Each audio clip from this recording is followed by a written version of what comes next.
shipbuilding, and the challenge is our department under the previous administration squandered a lot of that. Please, I want your plan. I've had difficulties with the prior administration, and I don't mind calling them out. What is your plan for the future? Can we get that in writing and on paper so that we know where you're going? Because we don't have anything today. We have zip, nada, and knowing where you're going. You can talk percentages, you can talk about whatever you want, but unless this committee sees dollars and cents and where you're going and what your plan is, then we may reconsider what you need to do to go forward. Señores, si pensábamos que las cosas ya no podían empeorar para Donald Trump, lamento decirles que estaban muy equivocados. Porque sí, señores, efectivamente la situación ha escalado aún más. Para nosotros es una buena noticia, pero para la administración de Trump esto se está volviendo una pesadilla imparable. El día de hoy Pete Hegseth compareció ante el Congreso y, señores, lo que ocurrió fue un auténtico desastre. Prácticamente estuvo todo el momento a la defensiva, cayó en contradicciones e intentó sabotear las preguntas y terminó totalmente desmoronado frente a los legisladores. Sean bienvenidos a Políticamente Desacuerdo. Señores, hoy veremos cómo Pete Hegseth es confrontado en el Congreso por el escándalo que está sucediendo en este momento en los Estados Unidos. Así que los invito a que se queden hasta el final de este video porque, amigos, veremos detalles muy interesantes. Ok, señores, a Pete Hegseth comenzaron haciéndoles una serie de preguntas. Todo esto durante una sesión en el Congreso, muchas de las cuales prácticamente lo dejaron sin salida. Pero sin duda, la que lanzó la congresista McCollum fue una que marcó el inicio de este derrumbe. Veamos esto. Mr. Secretary, I plan to ask you some budget questions about the following: the cost of the Qatar plane, where the money from the Army's parade is coming from, or the National Guard deployments to the border, where that funding is coming from. I honor and celebrate the United States Army, but I'd like to know how much this parade is going to cost. I have sent the department letters on several occasions on this, and I'm still waiting for a response. But then something else happened this weekend, and it needs to be addressed, and that is the President's premature and escalatory decision to deploy not only the National Guard troops to Los Angeles, but active duty Marines as well. Mr. Secretary, we're both from Minnesota. I was in the Twin Cities during the riots that followed the murder of George Floyd. Tens of thousands of protesters took to the streets for days. Governor Walz made the decision to call up the Minnesota National Guard. At no point did we need the citizens of Minnesota request that the Marines be deployed. Our state and local law enforcement, along with our National Guard, who have worked on crowd control, they were more than enough. They were more than capable of handling this situation. History has proven that law enforcement and the National Guard are more than capable of handling situations more volatile than what happened this weekend. We all see the continuous loops on TV, but this looks nothing like the George Floyd protests or the Rodney King riots in Los Angeles in 1992. Mr. Secretary, this is a deeply unfair position to put our Marines in. Their service should be honored. It should not be exploited. The President has issued an executive order and talked about deploying troops across the country. Los Angeles County has 17,000 law enforcement personnel, and the state of California has 24,000 National Guard troops. So that's why the Los Angeles Chief Police to say, and I quote, "The possible arrival of federal military forces in Los Angeles is absent a clear coordination, presents a significant logistical operational challenge for those of us who are charged with safeguarding the city," the end of his quote. As I mentioned before, in Minnesota, we train for those things together. So there's no need for the Marines to be deployed. So here are my budget questions, though. What is the current cost for what is taking place in California, and how is it going to affect this budget or the budget we're currently serving under? How much are these deployments going to cost for both the Marines and the National Guard? And what training or duties are not taking place because of these deployments? Where in your limited budget, sir, are you going to find, in the remainder of this fiscal year, are you going to pull the money to cover these deployments? What holes are being created? Well, Congresswoman, thank you for the question. You are right. We are both originally from Minnesota, which is why I recall 2020 quite well, when Governor Walz abandoned a police precinct and allowed it to be burned to the ground, and also allowed 5 days of chaos to occur inside the streets of Minneapolis. The police precinct, ma'am, was abandoned and burned to the ground. And because of that, the National Guard was eventually far too late mobilized. And President Trump recognizes a situation like that, improperly handled by a governor, like it was by Governor Walz, if it gets out of control, is a bad situation for the citizens of any location. So in Los Angeles, we believe that ICE, which is a federal law enforcement agency, has the right to safely conduct operations in any state and any jurisdiction in the country, especially after 21 million illegals have crossed our border under the previous administration. ICE ought to be able to do its job, whether it's Minneapolis or Los Angeles. I have limited time. I asked a budget and they question. Are being, Could the Secretary please address the budget? Thank you. You asked about the situation in Los Angeles, and we believe ICE agents should be allowed to be safe in doing their operations, and we have deployed National Guard and the Marines to protect them in the execution of their duties, because we ought to be able to enforce immigration law in this country, unlike what Governor Walz did in 2020. There are 17,000 LAPD, you mentioned that.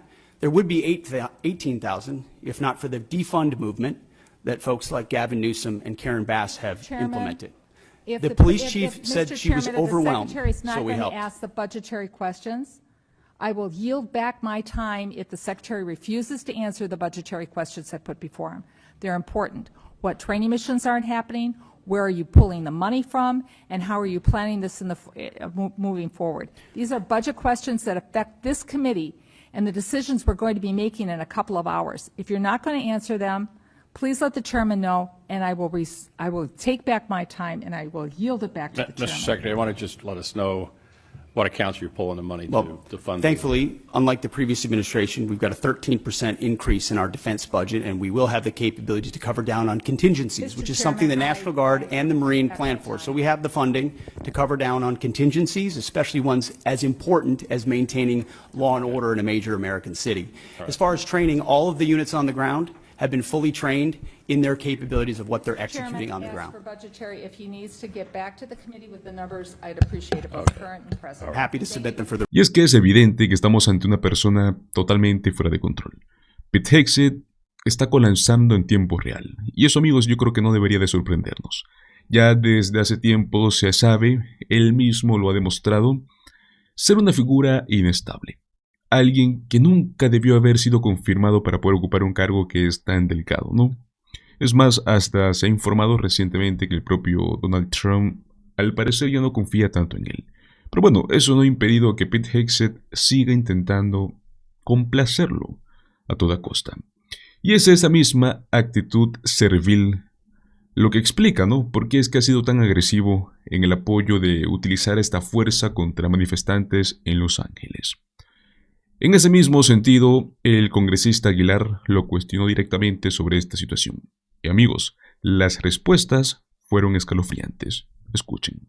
There are moments where you make do as best you can temporarily, but we are ensuring they're housed, fed, water capabilities in real time from my office, because I care that much about the California Guard and the Marines and the men and women who are supporting our ICE agents on the ground. It's true every day, and that's a disingenuous attack that misrepresents how much we care about our troops and what they're doing to defend ICE agents. I'm not going to take the fact that we don't care about the troops. Nobody cares more about the troops at the top than this secretary and the chairman and our department. How long will the deployment last? We stated very publicly that it's 60 days. Because we want to ensure that those rioters, looters, and thugs on the other side assaulting our police officers know that we're not going anywhere. We're proud to do it. We're proud to do it. 10 U.S.C. of the U.S. Code 12406 as a legal basis that the President used cites 3 examples and circumstances for the Guard.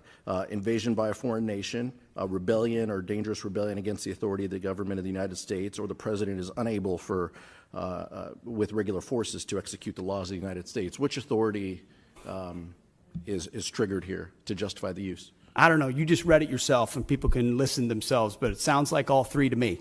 If you've got millions of illegals Think and the you don't know where president they're is coming unable from, to they're execute the they're laws of the waving United flags States? from foreign You just countries said- and assaulting police officers Said and the law president enforcement is officers. unable to That's the execute problem. the laws of the United States? No, That's- the governor of that's pretty dangerous. California is unable to The code execute the says- laws of the the United code says States. the president. You said The all three governor apply. of the California has failed to protect his people, along with the mayor of Los Angeles, and so President Trump has said he will protect our agents, and our Guard and Marines The are law proud to do also it. says Lo que está intentando Donald Trump es crear un modelo de represión, pero con tintes militares en Los Ángeles. Por supuesto, Pete Hegseth lo respalda, porque prácticamente necesitan desviar la atención. Ambos saben que están fracasando rotundamente. ¿Por qué? No tienen resultados. Son incompetentes. Y lo único que les queda es fabricar caos para distraer a la opinión pública. No es solo que Hegseth se la pase enviando planes de guerra por mensajes de texto mientras se toma unos gin tonics. Es que no tiene la mínima capacidad para poder dirigir el Pentágono, amigos. Incluso sus propios asesores más cercanos, los que no han renunciado, no han sido despedidos, han comenzado a hablar públicamente sobre esta ineptitud.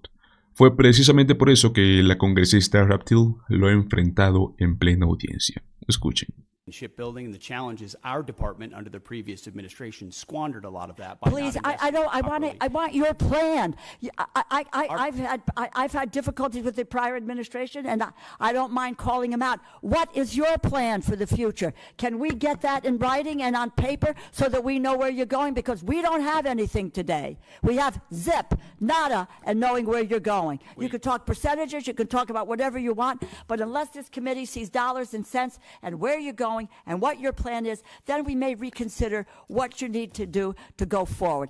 Give us the details. Congresswoman, we have the details and we will provide Then them let's for you. have them before we, and my hope is that we could get to it before we go to a markup within a few hours here today. Y es que esta incompetencia es tan evidente que da miedo. ¿De verdad es este el hombre encargado de la seguridad nacional? Cada día que pasa, amigos, se vuelve mucho más claro que no tiene lo necesario para este cargo. Eso dice mucho, ¿no?, sobre lo que realmente busca Trump en sus funcionarios, que es una lealtad ciega. Nada más. No importa si son eficaces o si se cometen errores graves, lo único que le importa es que les sean fieles, incluso luego del escándalo con Elon Musk. Recordemos que Trump prácticamente estalló en cólera cuando Hegseth supuestamente compartió con Musk posibles planes militares en relación con China, ¿no? ¿Cómo es posible que eso no haya sido lo suficiente para destituirlo? La respuesta es simple. Lo único que vale para Trump es lealtad ciega. Estamos en un momento muy delicado. Trump está tratando de concentrar todo el poder en sus manos, algo que de por sí ya sería preocupante, ¿no?, en cualquier otro político con delirios autoritarios. Pero en su caso es más grave, porque este deterioro mental, amigos, es cada vez más evidente.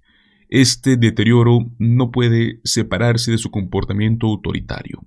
Van de la mano. Mientras más pierde contacto con la realidad, más se radicaliza, ¿no?, más peligrosas son sus acciones. Sinceramente, amigos, los grandes medios han fallado a la hora de visibilizar esta crisis, porque no se trata solo de informar, se trata de poder conectar los puntos. ¿Por qué Donald Trump está con este tema de Los Ángeles? Porque quiere desviar la atención. ¿Por qué sigue desplegando tropas de la Guardia Nacional? Porque quiere aparentar que está ganando algo, porque no lo está. Lo único que está haciendo es sembrar el caos para que dejemos de mirar sus fracasos. Y amigos, eso es exactamente lo que se tiene que denunciar. Donald Trump es el origen del desorden que estamos viviendo.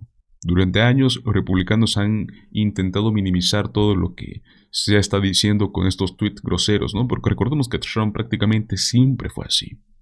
Pero esto es una agresión directa contra la prensa libre, contra los manifestantes, contra la libertad de expresión, solo para satisfacerse con estos caprichos de un hombre que cada día pierde más juicios. Y eso, amigos, es la historia real. Pues bueno, señores, pasemos a profundizar un poco el tema de Los Ángeles, porque recientemente vi un fragmento de una noticia con un general retirado el cual estuvo hablando sobre el tema, ¿no?, del despliegue de tropas en Los Ángeles. Y es que lo que estamos viendo, señores, es parte de podemos considerarlo una gran pelea política entre Trump y los gobernadores demócratas. En este caso es especialmente con Gavin Newsom, ¿no?, en California. El pretexto es que supuestamente comenzaron los disturbios por las políticas migratorias, aunque en el inicio fueron manifestaciones. Hoy por hoy sabemos que todo está un caos. Lo real es diferente. El gobierno federal está usando el ejército como una herramienta de presión política. No se trata de seguridad, se trata de imagen. Se trata de querer generar este caos para justificar la fuerza, ¿no?, hacer ver que solo Trump puede restablecer el orden. Para poder entender bien el contexto, quiero que veamos este clip de esta entrevista donde se explica todo este tema. Escuchemos. In the meantime, I want to bring in NBC's David Noriega in Los Angeles. Melanie Zanona is covering Capitol Hill. Retired Army four-star General Barry McCaffrey is an MSNBC military analyst. And with us in the studio, former Pennsylvania Republican Congressman Charlie Dent. He's also the executive director of the Congressional program at the Aspen Institute. General, I want to start with you and whether you agree with the decision to send in the Marines or not. You know, the governor says most of them literally don't have anything to do, and he sent this message to the president last night. Rescind this absurd, illegal, and immoral order. Let our military go home. The absurdity of threatening the people of the United States of America with their own military, our proud military. Mr. President, show some decency. Show some humanity. More importantly, act like the commander-in-chief. Stand back, and we'll clean up your mess. So, General, I want to ask you what you make of the decision to send in the Marines in general, but also, is that decision the president's to make? Well, look, there's deadly serious political theater going on right now. Trump ran for office saying he was going to close the border, which he has, and he was going to deport 10 million illegal migrants in the United States, crashing the agricultural, construction, service industry, et cetera. It's not even remotely going to happen. It certainly won't happen with due process for millions of people. So what's going on right now is a standoff between a political standoff with tremendous hysteria on both sides on are we going to support crashing the economy by deporting 10 million people or not. That's really what's at stake. Now, in the short run, 4,000 National Guard federalized is surprising. Bringing in the Marines is surprising. So far, they're not engaged with the demonstrators. They're guarding federal property, which he's fully within authority to do. So I think this is largely a fabricated crisis by both sides. And Melanie, I want to ask you, that hearing on the Hill with Secretary Hegseth today was supposed to be about the budget. But of course, given the politics the general just mentioned, it was mostly about this. What did we learn about the mobilization of these National Guard units? What authority is being used? Anything else that stood out to you? Yeah, the secretary was asked about this right out of the gate by Democrat Betty McCollum. She's a Democrat from Minnesota, and she asked the secretary, how much is it going to cost to deploy the troops and deploy these Marines into California? And she also asked whether any other training or critical duties were impacted as a result. But Hegseth did not provide a cost estimate. He did not directly answer the question, and instead, he largely pivoted to attacking Minnesota Governor Tim Walz and how he handled the protests over George Floyd in 2020. Let's watch some of their exchange. ICE ought to be able to do its job, whether it's Minneapolis or Los I have Angeles. limited time. I asked a budget And they are question. being- Could the secretary please address the budget? Thank you. You asked about the situation in Los Angeles, and we believe asked about ICE the budget. agents should be allowed to be asked about safe the in budget, doing sir. their operations, and we have deployed National Guard and the Marines to protect them in the execution of their duties. And Hegseth was also asked by California Democrat Pete Aguilar about the legal justification for Trump's decision to federalize these National Guard troops into California. Again, he seemed to largely dodge the question itself, but he did offer a forceful defense of the president. No doubt something the president himself might be looking out for later today. But this is just one of several hearings that Hegseth will appear for on Capitol Hill, his first appearance since his testy confirmation battle and since a lot of these controversies that have really marked his tenure as secretary. Christina. Thanks, Melanie. And turning away from the rhetorical fireworks for just a second, David, I want to ask you, how are things on the street? What are you actually seeing today, and how is it compared to what we've seen the last several days? Well, look, right now it's quiet. It's still relatively early here. Things don't usually pick up until late morning, early afternoon. But it's tense. A lot of people are expecting the possibility that things might once again, kind of take off as the day proceeds. But I want to talk to you about what happened yesterday, because it was pretty remarkable in one way. The scale and intensity of the law enforcement presence in response to the relatively small and relatively scattered protests that we saw in this downtown area yesterday was completely overwhelming. I have covered protests in a lot of different places over the years, and I had never seen a law enforcement presence like this one, just in terms of how much it actually pretty substantially outnumbered the protesters themselves. This was law enforcement from the LAPD, from the LA County Sheriffs, from the California Highway Patrol, and from a number of other law enforcement agencies around Southern California. They came out in full force. A show of force is not doing justice to what the police officers did yesterday. Now, in response, I think I have to attribute this to that law enforcement presence. The protests that we saw yesterday were substantially less confrontational, smaller, and more scattered than the ones we saw on Sunday. Sunday, for example, we saw people go down the freeway on-ramps onto the 101, block traffic for an extended period of time. We didn't see anything like that yesterday, in part because police created a pretty much impenetrable barrier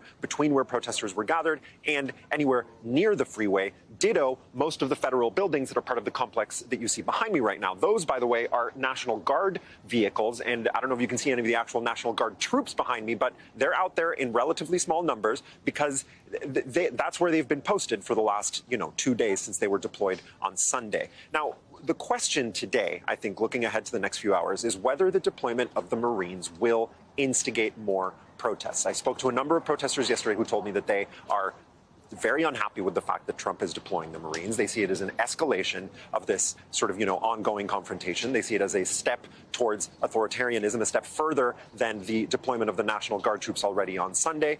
Whether enough protesters come out to sort of escalate the situation back to the level that we saw on Sunday is very much an open question. And I definitely expect that we'll see as big or even more of a deployment of local and state and county law enforcement here in the downtown area, because it's really, at this point, the sort of stakes for Mayor Karen Bass, for Police Chief McDonnell, for Governor Newsom is to show the world and to show the president that they do not need, as they are saying, that they do not need the Marines in the city to control the situation, that they don't even need the National Guard troops that have already been deployed to control the situation. Just last thing I'll say, it's important to remind people the footprint of this activity in downtown LA is quite small. LA is a massive city. We're not seeing anywhere near the kind of unrest that we saw in the 90s or have seen in some instances, after the Dodgers win the World Series. This is a matter of a few blocks in downtown LA. Police have more than enough numbers to control, as we saw yesterday. Again, it depends on how much things escalate, but that's a little bit what the balance is looking like on the ground, Christine. Thank you, David. And Congressman, you heard him talk about controlling the situation, but I want to ask you about controlling the messaging, because it seems like whereas previous administrations, both Republican and Democrat, would try to avoid conflicts, this is the fight the White House is happy to have. In fact, a White House official tells NBC News, quote, "We are happy to have this fight." And Politico Playbook today is calling it a fight Trump wanted. You've also got the National Review saying, quote, "Trump has no downside here." Do you agree with that? Well, I tend to agree that Trump does want the fight. And you're right. Most presidents would try to diffuse tensions. Trump likes to accelerate them. He's an accelerant. He loves having this conversation. We're not talking about the economy right now. And the problem, of course, with his opponents is, they're playing right into his hands. Well, that's what I was going to ask you. Is he winning this? Well, I think he is. On a political level, he's winning it. What's so sad about it is that, we should be hearing from state and local law enforcement. If they need the National Guard to be called up, well, they should reach out to the governor or the White House. And then the Marines, posse comitatus. Ok, señores. Primero, este general reconoce que los marines están ahí, pero no están haciendo nada. Lo que hacen prácticamente es proteger propiedades federales, algo que técnicamente es legal, pero la pregunta es, ¿realmente se necesita mandar a los marines para esto? Los Ángeles ya de por sí tiene uno de los cuerpos policiales más grandes del país. Hablamos de que podrían controlar todo esto sin ayuda externa. Así que esto no es una medida de seguridad, es una declaración política. Luego tenemos el tema de que el secretario Hegseth, que en lugar de responder a preguntas claras sobre el costo o la base legal, ¿no?, de toda esta movilización, lo que hace es aprovechar para atacar al gobernador Walz por lo que pasó en el 2020. Eso no es casualidad, eso es táctica. Cuando no tienes respuestas, cambia este tema. Es el típico miren para otro lado. Aquí viene lo grave, porque Trump está utilizando el ejército, amigos, como si fuese su guardia, ¿no?, pretoriana personal. Y aunque técnicamente pueda hacerlo, bajo ciertas leyes federales, moralmente es una línea muy peligrosa.